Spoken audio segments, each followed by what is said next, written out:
കഥ സഖി ഭാഗം 7. വന്നവരെ രണ്ടുപേരെയും അടിമുടി നിരീക്ഷിക്കുകയായിരുന്നു ദേവൻ.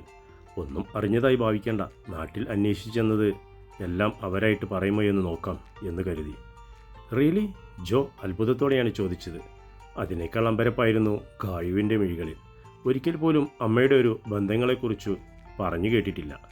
അമ്മയും അധികമൊന്നും പറഞ്ഞിട്ടില്ല. ചിലപ്പോൾ അറിവാകുന്ന കാലത്ത് പറയാം എന്ന് കരുതി കാണും. അപ്പോഴേക്കും അമ്മയങ്ങ് പോയി കളഞ്ഞു. അച്ഛൻ അമ്മയെക്കുറിച്ച് ചോദിക്കുന്നത് തന്നെ സങ്കടമാണ്. അതുകൊണ്ട് കൂടുതലൊന്നും ചോദിക്കാൻ പോയിട്ടില്ല. സാവിത്രിക്കുട്ടി ബാലചന്ദ്രനുമായി നാട് വിടുകയായിരുന്നു. അച്ഛനെ പേടിച്ചിട്ടാവും. അതൊക്കെ പഴയ കാലം. അദ്ദേഹം പിന്നെയും തുടർന്നു. ദേവൻ ഒഴികെ ബാക്കി രണ്ട് മുഖങ്ങളിലും അത്ഭുതവും ആകാംക്ഷയുമായിരുന്നു. ഗായത്രിക്കുട്ടി ഇങ്ങോട്ട് വരൂ പറഞ്ഞും കൊണ്ട് അദ്ദേഹം അവളുടെ അടുത്തേക്ക് ചെന്നു മൂർധാവിൽ തഴുകി.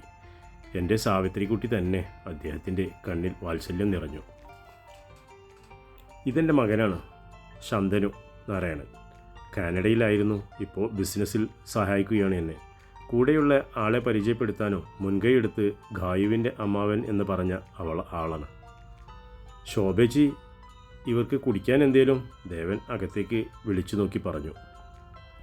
ഡി ഗായു, കണ്ട, ഹിന്ദി സിനിമയിലെ നായകനെ പോലുണ്ട്, മുറച്ചെറുക്കനാണ്. അടിച്ചു മോളെ. ജോ പതിയെ ഗായുവിൻ്റെ ചെവിക്ക് പുറകിൽ പോയി നിന്നു പറഞ്ഞു. മറുപടിയായി ഗായു അവനെ നോക്കി കണ്ണുരുട്ടി. ഇത്രയും കാലം എന്തേ തിരക്കി വരാഞ്ഞേ? അല്ല, മാഷച്ചൻ ഒന്നും പറഞ്ഞു കേട്ടിട്ടില്ല, ദേവൻ അവരോടായി ചോദിച്ചു. അത് അച്ഛനൊക്കെ പഴയ ചിന്താഗതിക്കാരാണ്. സാവിത്രിക്കുട്ടിയോട് ക്ഷമിക്കാൻ കഴിഞ്ഞിരുന്നില്ല. ഇപ്പോൾ അദ്ദേഹം മരിച്ചു. അമ്മയുണ്ട്. അമ്മയ്ക്ക് കാണണമെന്ന് പറഞ്ഞപ്പോഴാണ് അന്വേഷിച്ച് ഇറങ്ങിയേ. പക്ഷേ അപ്പോഴേക്കും പറഞ്ഞു മുഴിപ്പിക്കാൻ സാധിക്കാതെ എന്നവണ്ണം അദ്ദേഹം തല താഴ്ത്തി. മോളുടെ കാര്യം അറിഞ്ഞപ്പോൾ തൊട്ട് അമ്മയ്ക്ക് വലിയ സന്തോഷത്തിലാണ്.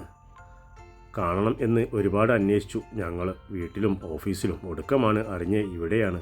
അദ്ദേഹം പറഞ്ഞത് മുഴുവൻ ഗായുവിനെ നോക്കിയാണ്. അപ്പോഴേക്കും ശോഭിച്ച് കൊണ്ടുവന്ന ജ്യൂസ് ഗായു വാങ്ങി അവർക്കായി നീട്ടി.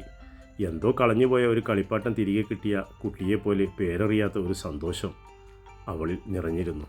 നിറഞ്ഞ ചിരിയോടെ ആണ് രണ്ടുപേരും ഗായുവിൽ നിന്ന് അത് വാങ്ങി കുടിച്ചത്. മോൾ ഇപ്പോൾ തന്നെ ഞങ്ങളുടെ കൂടെ വരണമെന്നാണ് ഞങ്ങൾക്ക്. ഇവിടെ എങ്ങനെ ആരുമില്ലാതെ കഴിയേണ്ട ആളല്ല നീ.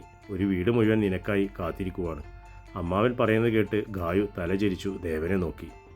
ഞങ്ങൾ കൂടെ ഉള്ളിടത്തോളം ഗായു ആരും ഇല്ലാത്തവളല്ല. ഇപ്പോൾ നിങ്ങൾ ഇങ്ങനെ പറഞ്ഞു എന്ന് വെച്ച് ഗായുവിനെ കൂടെ വിടാനും പറ്റില്ല. ദേവൻ്റെ മുഖത്ത് ഗൗരവം നിറഞ്ഞു. അയ്യോ, ഡോണ്ട് മിസ് അണ്ടർസ്റ്റാൻഡ് ഹിം. മുത്തശ്ശി കാണാൻ കൊതിച്ചിരിക്കുന്നുണ്ട്. അച്ഛൻ അങ്ങനെ പറഞ്ഞു എന്നേ ഉള്ളൂ. Take your own time. Shantanu വേഗം ഇടയിൽ കയറി പറഞ്ഞു. ഞാനും ഒന്നും ഉദ്ദേശിച്ചു പറഞ്ഞതല്ല. ഞങ്ങൾ ഒന്ന് അന്വേഷിക്കട്ടെ. ഗായു ആരുമില്ലാത്ത ഒരാളല്ലെന്നേ പറഞ്ഞുള്ളൂ. ദേവൻ നിലപാട് വ്യക്തമാക്കി. ശരി, എന്നാൽ ഇറങ്ങട്ടെ. ദൂരം കുറേ ഉണ്ട്. മോള് ഒട്ടും വൈകണ്ട. മുത്തശ്ശിയെ കാണാൻ വരാം കേട്ടോ. ഗായുവിൻ്റെ അരികിൽ പോയി യാത്ര പറഞ്ഞുകൊണ്ട് അമ്മാവൻ ഇറങ്ങി.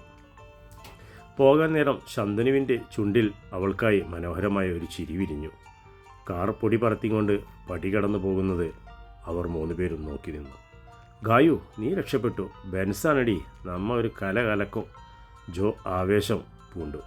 എന്താ ദേവ, എന്തു പറ്റി? ഗായുവിൻ്റെ നോട്ടം സംശയത്തോടെ നോക്കുന്നത് ദേവനിലായിരുന്നു. ഏയ് ഒന്നുമില്ല. നിനക്ക് എന്ത് തോന്നി? മാഷച്ചൻ എന്തെങ്കിലും പറഞ്ഞിട്ടുണ്ടോ ഇവരൊക്കെ പറ്റി? എത്ര നാളുമില്ലാത്തൊരു ബന്ധം. ദേവൻ കസേരയിലേക്ക് ഇരുന്നു. അത് പുള്ളി പറഞ്ഞില്ലേ, അവരുടെ സിറ്റുവേഷൻ അങ്ങനെ ആയിരുന്നു. നമുക്ക് നാളെ തന്നെ പോകാം. അഡ്രസ്സൊക്കെ ഉണ്ടല്ലോ. ജോ പിക്നിക് മൂഡിൽ ആണ്. ആരും ഒരിടത്തും പോണില്ല. ആദ്യം ഞാനും നന്ദനും പോയി ഒന്ന് അന്വേഷിക്കട്ടെ, എന്നിട്ടാവാം ബാക്കി. അവൻ അതും പറഞ്ഞു എഴുന്നേറ്റ് പോയി. ഗായു, നീ പേടിക്കണ്ടടി. നമുക്ക് അടിച്ചു പൊളിക്കാം. നിനക്ക് വലിയ കമ്പനിയും എസ്റ്റേറ്റും ഒക്കെ കാണും ഷെയറായിട്ട്. നീ മുതലാളി, ഞാൻ മാനേജർ. ദേവനെ നമുക്ക് ഡ്രൈവറാക്കാം, നന്ദനെ സെക്യൂരിറ്റിയോ പറഞ്ഞുകൊണ്ട് ജോ ഉറക്കെ പൊട്ടിച്ചിരിച്ചു.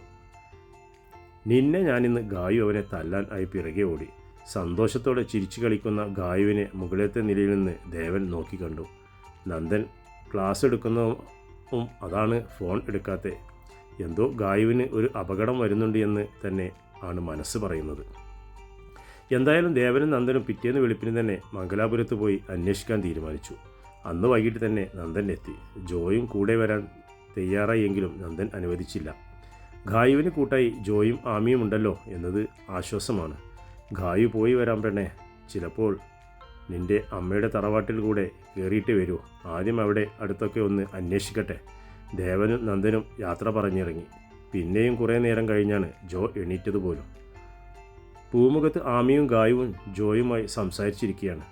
നന്ദേട്ടൻ ഒരു പാവാണല്ലേ, വല്ലാത്ത പക്വതയാണ്. ആമി നഖം കടിച്ചുകൊണ്ട് പറയുന്നത് ജോ മുഖം ചുളിക്കുകയാണ് കേട്ടത്. പാവമൊക്കെ തന്നെ, പക്ഷെ ഒരുപാട് ഗേൾ ഫ്രണ്ട്സ് ഉണ്ട് അവന്. ജോ ഗായുവിനെ നോക്കി കണ്ണുറുക്കിയും കൊണ്ട് പറഞ്ഞു. അത് കേട്ടതും ആമിയുടെ മുഖം ഇരുണ്ടു. വെറുതെ പറയട്ടെ ആമിക്കുട്ടി, എൻ്റെ നന്ദൻ പാവാണ്. ഗായു വേഗം ഇടപെട്ടു. ഞാൻ കുറച്ചു ദിവസമായി ശ്രദ്ധിക്കുന്നുണ്ട് നന്ദൻ്റെ കാര്യം പറയുമ്പോൾ ഈ മുഖം ചുവന്നു തുടുക്കുന്നത്. ജോ ആമിയെ കളിയാക്കിയും കൊണ്ട് പറഞ്ഞു. അപ്പോഴാണ് മുറ്റത്തേക്ക് വല്ലാത്ത സ്പീഡിൽ ഒരു പജോറ വന്ന് ബ്രേക്കിട്ട് നിന്നത്. അതിൽ നിന്നും ഇറങ്ങിയ ആളെ കണ്ട് ഗായുവിൻ്റെ മുഖം തെളിഞ്ഞു. ദേവൻ്റെ അച്ഛൻ. വരൂ അച്ഛാ, കയറി വാ. ദേവൻ ഒരിടം വരെ പോയിക്കുകയാണ്. നിറഞ്ഞ ചിരിയോടെ ഗായു ക്ഷണിച്ചു. ജോയും ആമിയും ബഹുമാനപൂർവ്വം ഒതുങ്ങി നിന്നു. എൻ്റെ വീട്ടിലേക്ക് കയറാൻ എനിക്ക് നിൻ്റെ ക്ഷണം വേണ്ട കേട്ടോടി. വലിയ ശബ്ദത്തിൽ അദ്ദേഹം അത് പറഞ്ഞപ്പോൾ ഗായുവിന് മുഖം അടച്ച് ഒരടി കിട്ടിയ പോലെ തോന്നി. അവൻ ഇങ്ങോട്ട് വരട്ടെ. പിറുപിറുത്തും കൊണ്ട് അദ്ദേഹം ഉമ്മറത്തേക്ക് കയറി.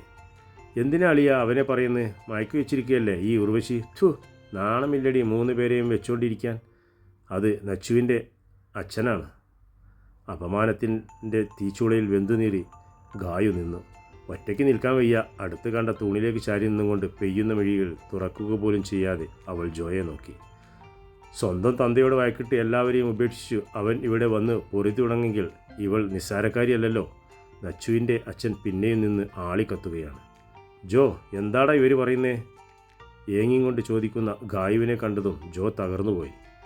നാറി, ദേവൻ്റെ അച്ഛനും അമ്മാവനുമാണെന്ന് കരുതി തന്നെ ഞാൻ ഇത്രയും നേരം തല്ലിയില്ല. ഇനി വാ തുറന്നാൽ ജോയ്ക്ക് ദേഷ്യം നിയന്ത്രിക്കാൻ കഴിഞ്ഞില്ല.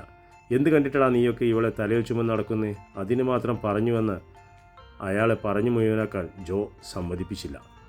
അതിനു മുമ്പേ അവൻ അടിക്കാൻ കൈയോങ്ങി. ജോ വേണ്ട. അതിനു മുന്നേ ഗായു അവനെ തടഞ്ഞിരുന്നു. നീ പറ, എൻ്റെ മോൻ്റെ ജീവിതത്തിൽ നിന്നും ഒഴിഞ്ഞു പോകാനായി എന്തു തരണം? എത്ര ലക്ഷം വേണമെങ്കിലും ചോദിക്കാം. വിലപേശുന്ന ദേവൻ്റെ അച്ഛൻ്റെ നേരെ അവൾ കൈകൂപ്പി. എനിക്കൊന്നും വേണ്ട, പൊക്കോളാം. പറഞ്ഞു മുഴുവനാക്കാൻ കഴിയാതെ നെഞ്ചു പൊട്ടി കരഞ്ഞുകൊണ്ട് അവൾ താഴേക്ക് വീണുപോയി. തുടരും കഥയുടെ അടുത്ത ഭാഗം.